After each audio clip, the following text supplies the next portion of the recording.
Thank you for joining me as we talk about matters of discipleship.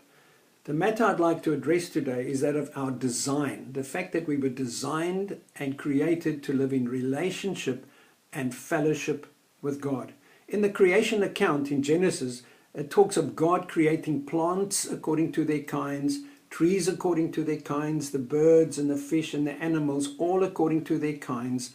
But when it comes to humans, we were not created according to our kind, but we were created in the image of God. In Genesis 1 verse 26, God says, "Let us create man in our image and in our likeness." And then verse 27, it goes on to say, "So God created man in his image, male and female, he created them."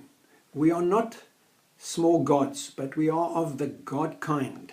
We are created to be like God. We are not of the plant kind or the planet kind or the animal kind or the rock kind. We are of the God kind. We were created for fellowship and relationship with God.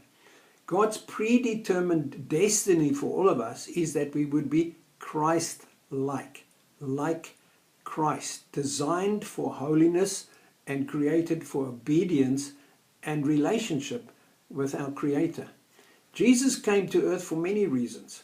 One of them was to vindicate our design, to put on display, to demonstrate that someone created in the image of God can live in holiness and obedience to God, can live in a dependent relationship with God, and can be in intimate fellowship with God the Father. Jesus is the example of us created in the image of God.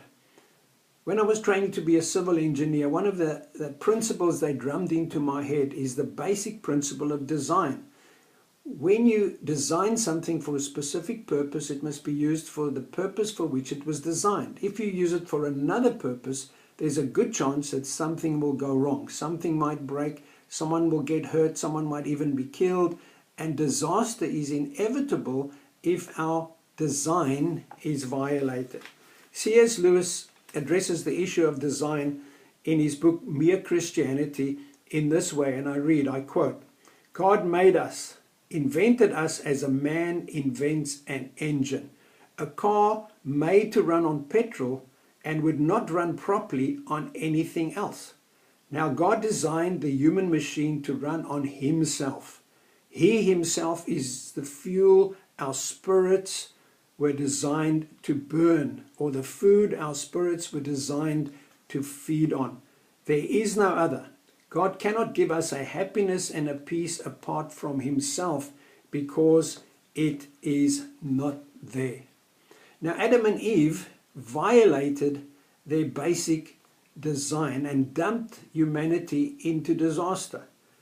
They blatantly disobeyed by choice the one commandment God had given them, and as a result, the consequences were that they were separated from intimate relationship with God. They were translated into the realm of darkness and separation from God. Jesus came to earth to restore that separation, to restore us so that we can again live out our design and be in relationship and fellowship with God. In Romans 5:17 it says, "Through the offense of one, death reigned, but much more they that receive the abundant provision of grace and the gift of righteousness shall reign in this life through the one Jesus Christ." God's abundant provision of grace and the gift of righteousness empowers us to live the way we were designed to live, in relationship and fellowship with God. We can overcome. We can live in victory, not in the future, not in eternity, but today and tomorrow through that abundant provision of grace. Enjoy the victory and the favor of God that God has placed on your life as you pursue your relationship with him. Live out your design in relationship and fellowship with God. God bless you. Have a wonderful day.